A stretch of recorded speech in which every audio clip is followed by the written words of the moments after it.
look in my logbook here from when I was flying active duty. I can go look at March 8th, 1999, and I see I flew aircraft number 159619, this exact aircraft right here.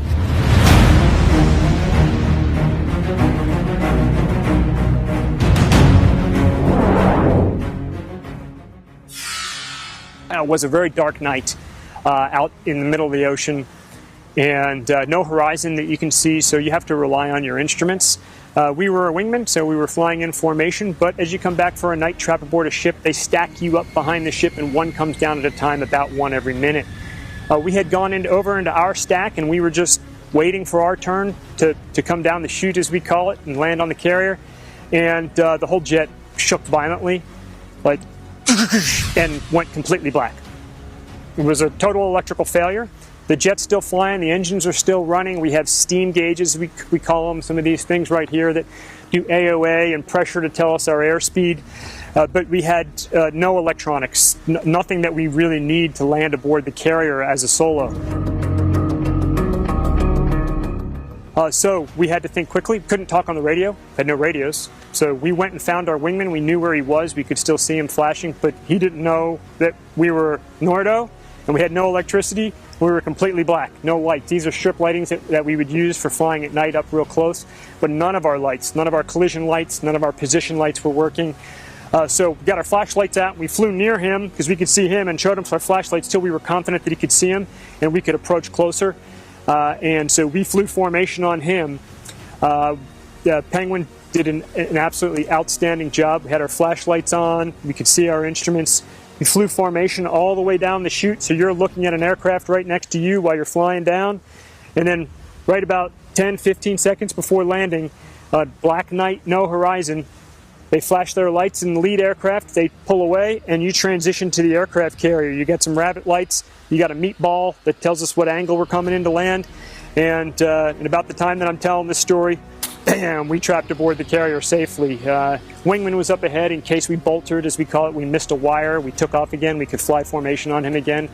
But we trapped, and I tell you, that's the most adrenaline I've had in my life. I didn't sleep well that night, you know, your body's shaking a little bit. But she brought us home.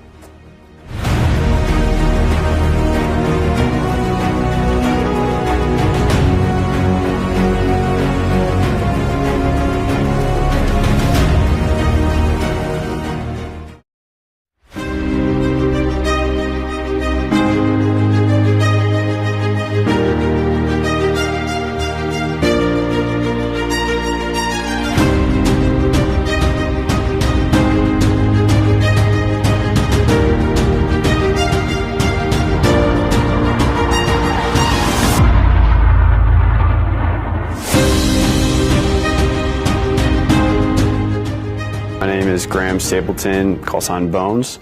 My grandfather was a pilot in World War II.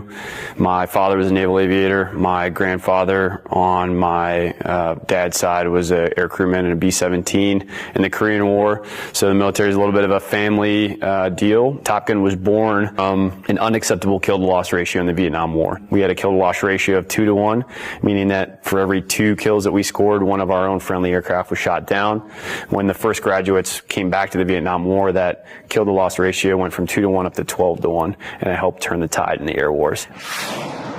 I think Hollywood has done a number on what people think that Top Gun is all about. I think everybody here is very invested in teaching to make sure that we can win in combat. To me, that is the most important thing, that all of the instructors that I work with, they are less concerned with the glam and everything and more concerned with how can I be the best teacher that I can to ensure that this person that I'm training for 13 weeks, I have 13 weeks of time to train them. How can I make them as lethal as possible so that they can win in combat when the time comes? That is what having the patch means to me, is that you are a gifted instructor and you can teach people that come through these halls so that they can be a force multiplier when they go back to the fleet. So we're teaching the teachers who then go out, teach everybody how to be better at tactically executing aerial combat or air-to-surface employments. By creating somebody who is very talented and who also can teach very well, that person can then leave the course after having learned all that information and go out and teach other people and make the entire fleet better. So you never know who's going to be called upon to take that shot. You need people that are focused on warfighting and teaching everyone so that the entire level of the fleet gets raised so that we can win.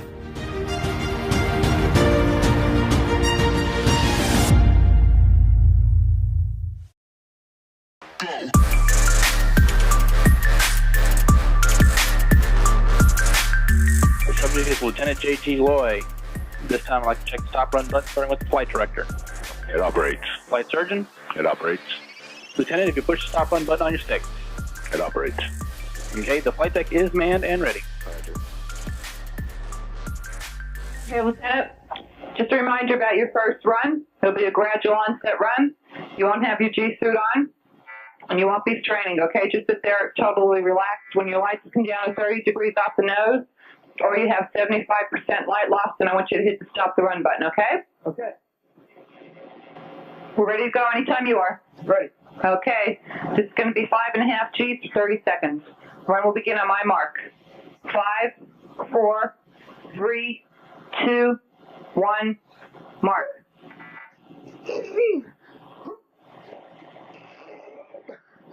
Okay, hold it for 3 seconds. 1, 2, 3. Okay, you're on top. Look off, look for some of the light loss. Try to hold that air in.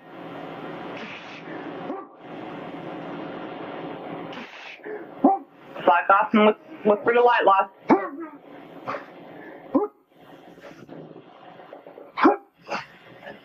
Okay, relax, you're down.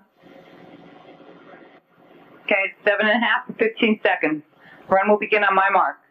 5, 4, 3, 2, 1.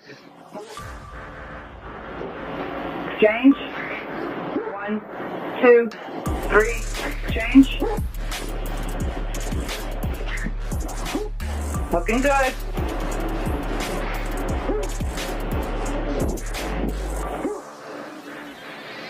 Okay, keep straining and relax. Good job.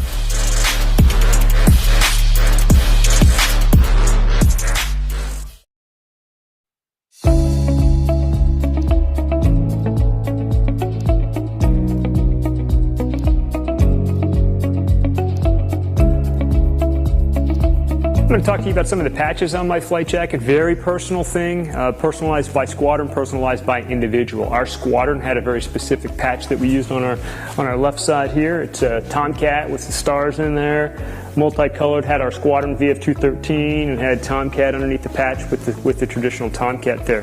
Coming across right here is always the same thing. It's your warfare designator. Here in my case, a set of Naval Flight Officer wings. I've got my name on there. The squadron designator is always over here. Some folks that flew in multiple squadrons, you know, they'd stack up their patches right on top of them. Pretty cool. Over here, a standard patch we wore on our flight suits for the Black Lions. This is a nice big triangle patch with a Tomcat on it. And then I've got 2 more here that are my personal patches for traditional, when you get 100 traps or a Centurion on a carrier. You get a patch, and so I have 100 traps on the Kitty Hawk for my first cruise, and I got 100 traps on the Carl Vinson for my second cruise. All right, so you see them talking in the movies with their mask off. It's not going to work. So you're looking at a mask that I flew for all my flight hours that I used. It's got a microphone right on the inside as oxygen comes through the tube. It's connected to the jet. Also has the electronics for communicating through there. So if this thing's just hanging out, it's very loud in the Tomcat, it wouldn't work. So if you did have it hanging off on one side, you'd just push it up with your elbow, stick it over your face, make your radio call, and then let it hang back down. Little B-roll action while I'm talking here. So this is nice big cutout here for visibility. So if you're looking over, you're looking for somebody, you're looking out, you get very good visibility everywhere on here. You know, like I said, if it gets sunny, you put it down.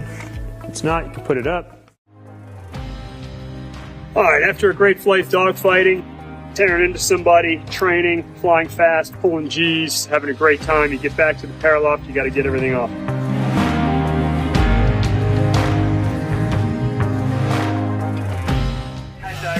Rick Lloyd, call sign Lucky. Just want to welcome you aboard and hope you have a great tire cruise.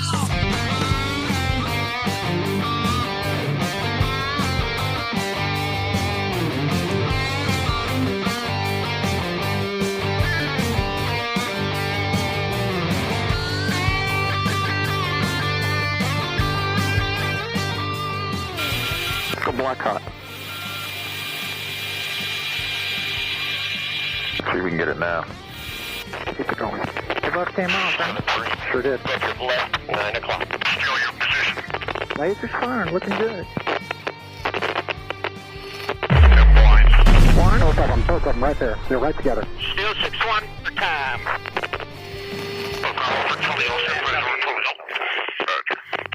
Woo, baby!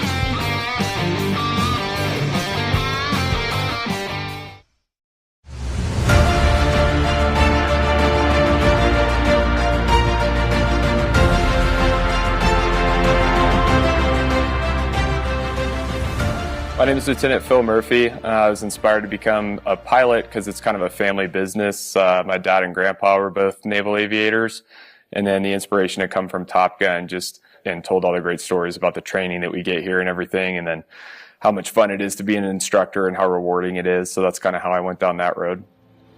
In terms of graduating students that meet the bar here to earn the Top Gun patch, all of the instructors work to an extreme level on a day-to-day basis to make sure that all of our students will graduate at the appropriate level. So it takes a ton of work from every single instructor on staff in order to ensure that every single student graduates at that bar. Brotherhood, camaraderie, teamwork, all things we're very familiar with here. So Top Gun, since it was founded in 1969, has been an organization led by junior officers. We use a peer leadership structure here, which essentially just means that we require everybody to do their job without being asked, if you will. So we get a group of people here as instructors that show up every day motivated to teach, motivated to be experts in their area of expertise.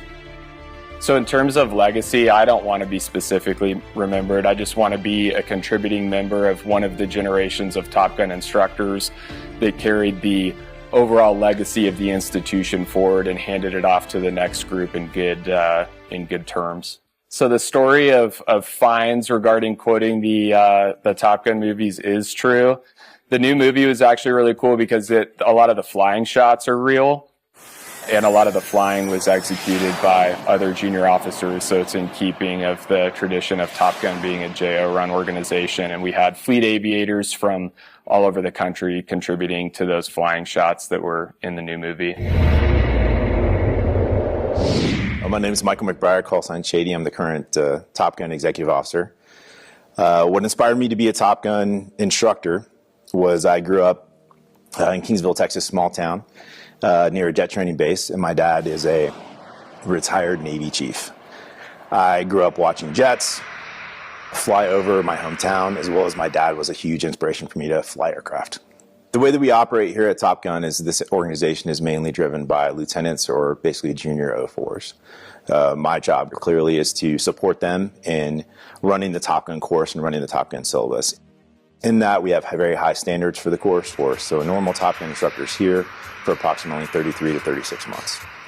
The instructors at Top Gun are here to do one thing and one thing only, and that's teach others to win in combat. We want to make the most lethal aviators across the Department of Defense. Most days for a Top Gun instructor run between 14 to 16 hours here. That includes flying, instructing the course, or for that matter, in the simulators working to get better. We pride ourselves on 3 traits for a Top Gun instructor, and that's humble, credible, and approachable. Not just for our Top Gun IPs, but also for our graduates that go out to the fleet. I think there is a brotherhood that definitely exists, and I think that comes from having a very high-functioning culture with top-performing individuals coming in every day and working with kind of the best aviators in the U.S. Navy drives you, motivates you, obviously, clearly to be better, and sets a culture of almost kind of like continuous excellence or continuous pursuit of perfection in everything that we're doing with respect to like aerial combat. I think that the new movie Maverick that came out, I think some of the flying scenes in there were incredible. They were flown by actual lieutenants and fleet aviators. which is important because in the U.S. Navy, that's where all of our talent is. That's where we push it to. Those are our leaders. Those will be our combat performers. So the fact that they had the opportunity to participate in that flight and fly the actors, I think, was a very unique experience and not something that we've seen, more so than the previous movie that actually took place. So I think they did a very good job with it.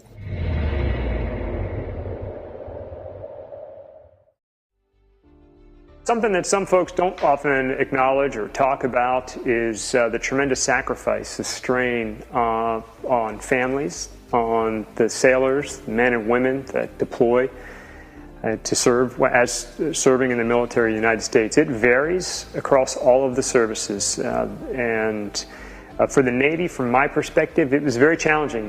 You spend a year plus what we call workups, preparing an entire air wing, preparing a ship to be deployed. And the whole air wing comes aboard the ship and off you go, and you don't come back for 6 months. Op tempo in recent times, and it varies at different times, you could come back in 7, 8, 9, 10 months in times of war, sometimes even longer. And that can create a tremendous strain on families. Without a network, without a support structure from Americans like yourself, that can write letters, send care packages, just let the warriors that are out there sacrificing for the freedom of the United States, let them know you're there for them and you care about them, and that means everything. My name is Jamie Jameson, and I'm the museum manager at the Florida Air Museum. So I grew up, I'm a military brat. My dad was in the Navy, so some of my earliest memories are watching movies like Top Gun and going, oh, there's Dad. There's Dad. Every character was Dad. And then going out to the runways at North Island in San Diego and watching the aircraft take off and land and waving at the pilots. So the sound of the aircraft, even it's kind of funny, the smell of the oil, all of that brings back memories of my childhood and just makes it feel like home when I'm here.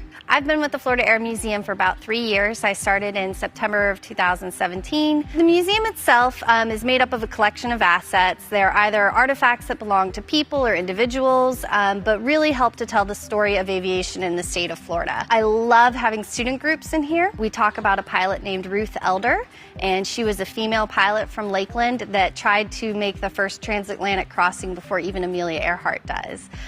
So it's really fascinating to kind of weave into those stories that aren't really well known, but that emphasize the role of aviation in the state of Florida.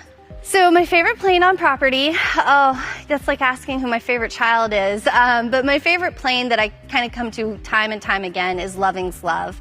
It's a great little aircraft. It is a replica of an original design by Neil Loving, and Neil Loving was a pilot who had lost the use of his legs in a tragic glider accident, and he specifically designed this aircraft so that he could fly it with his limited leg use. What's really cool about the story is that this replica is actually built by an SR-71 pilot. His favorite thing was this story about this little racing airplane that Neil Loving built, and he loved it so much that he built his own replica. He actually flew it to visit Mr. Loving and show him, I was so inspired by you, here's what I built. So one of the great things about the Florida Air Museum is we have our own on-site restoration building. The Bueller Restoration Building works on the aircraft that you'll see on display in the museum, as well as some of our flying assets, meaning aircraft that we can take flying individually. Really interesting project that they're working on right now is called the Spirit of Lakeland. And the Spirit of Lakeland is a partnership with Able Flight that allows those with varying disabilities the opportunity to earn their private pilot license. We're very fortunate to have 3 Navy aircraft on loan for the United States Naval Aviation Museum in Pensacola. They include the Sea Dart, the Vertical Riser, and of course the F-14 Tomcat. And the F-14 Tomcat, when it was retired, it flew down here to Lakeland, landed at our little airport here in Lakeland, and they taxied it over to where it is on display currently at the moment. An interesting event happened. The National Naval Heritage Command said, hey, we need to come inspect the aircraft. And I said, okay. So I got everything ready, and I was ready for this big inspection, and they come and they do it, and they said, okay, well, we've done the inspection. You'll be happy to know that it's not radioactive. And I said, oh, I didn't know that that was something I needed to be worried about. But then, when I stopped and considered the career of this aircraft, what types of carriers it might have been, the emergence of the nuclear forward deployed aircraft carriers, that sort of thing at the time, I said, Yeah, I guess that's something that I'm really glad they came and investigated on. One of my favorite things about the museum is our interaction with our youth audience. The best thing about museums is when you have a generational conversation. So you have older members of society bringing their younger grandchildren, nieces, nephews, and they walk around the museum and they can talk about, oh, I built an airplane like that, when they're looking at the experimental and the kit. Or if they were in the military, coming in and saying, hey, I flew the F-14. You know, your old man, he was that cool guy that got to fly it. Or, you know, talking about their experiences on the aircraft carriers or being forward deployed. You can have a museum, but if you don't have those conversations and experiences, the meaning gets lost. It's just kind of stuff. So what I enjoy about it is that really aviation is extremely personal and people love to talk about it and they love to share what they know. And I'm always happy at the end of the day when I see a family come in and get to share their experience.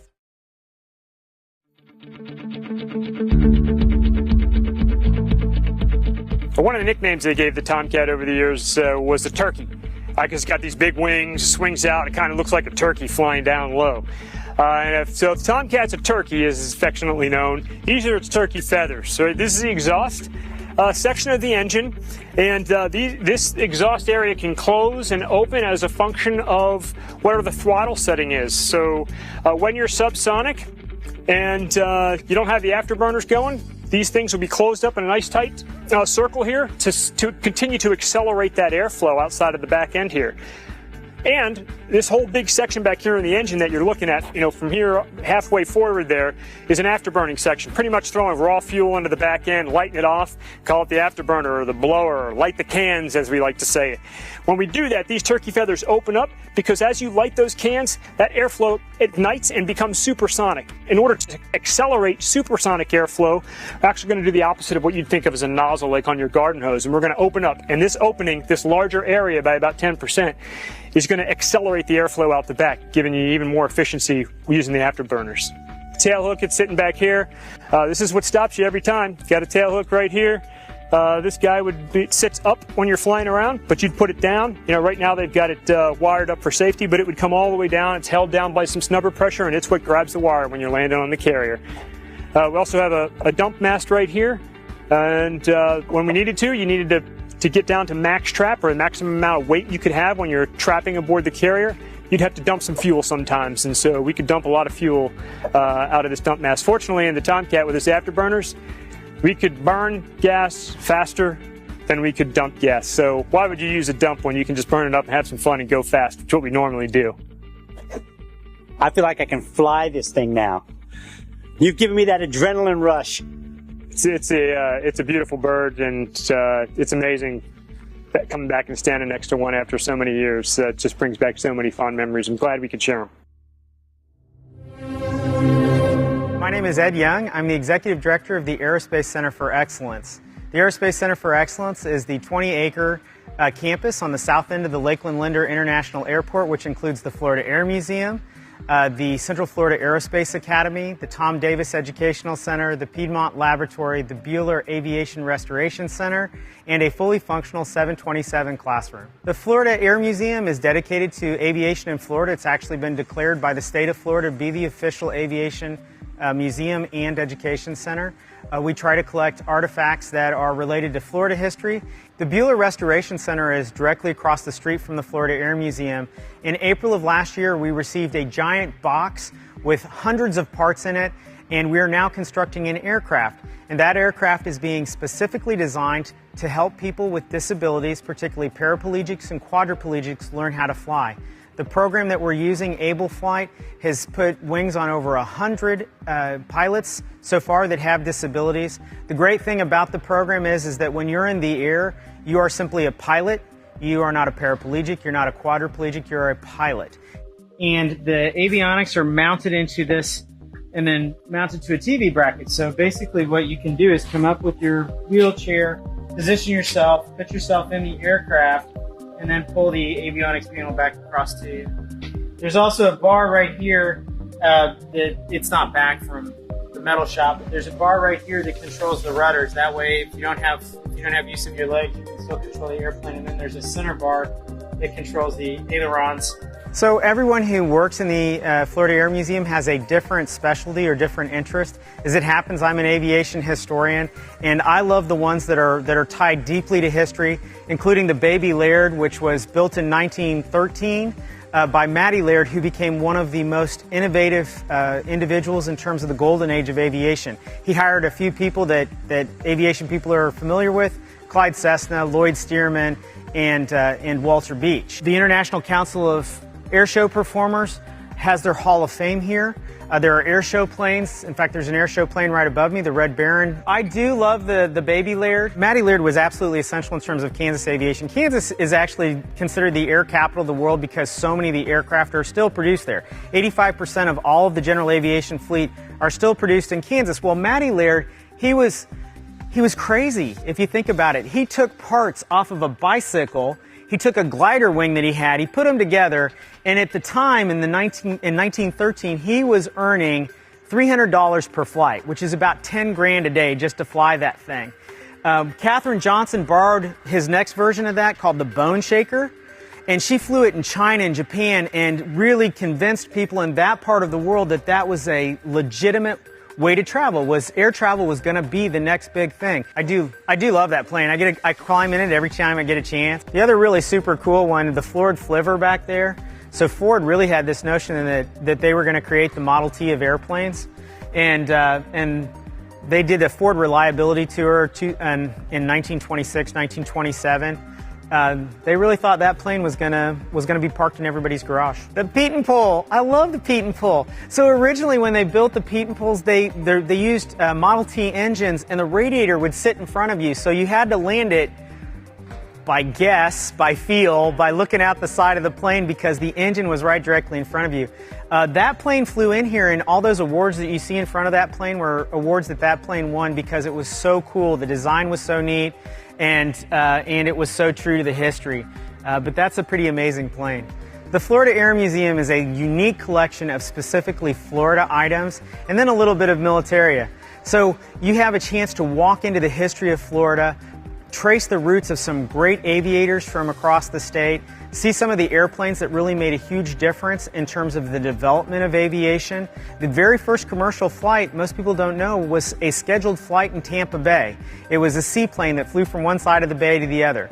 Florida has been incredibly important in terms of aviation because we have so many good days of the year to fly. The reason that the Space Center is here is because this is an awesome place for aviation type weather and aviation development. At the end of the day, he's used to going 750 plus miles per hour. And now we're going to take a little ride on your little SR-20.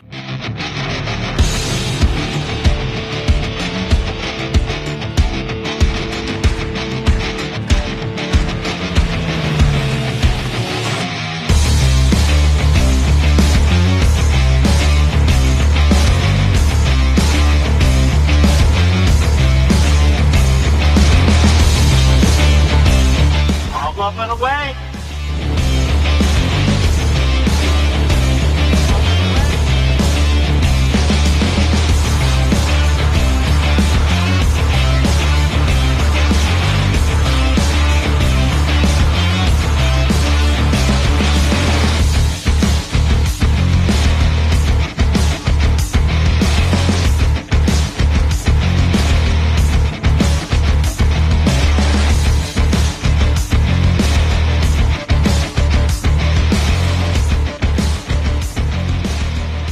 And the only reason I like riding, or I'm willing to ride, on a single-engine aircraft like Cirrus is because it has a parachute. Over 500 feet, right? Over 500 feet. See? I should be a pilot. He's ready to go. I'm qualified. You're qualified to make that thing happen if you had to. Lucky. We don't ever want to use that, though. That would be unlucky. I'd rather go in one of these, though. You're going to make that happen? We're going to try. F-35? No, that's single seat only. Oh, is it? F-18F. F-18F. Let's go. Thanks, bud. Right on. All right, let's go drink. Nah.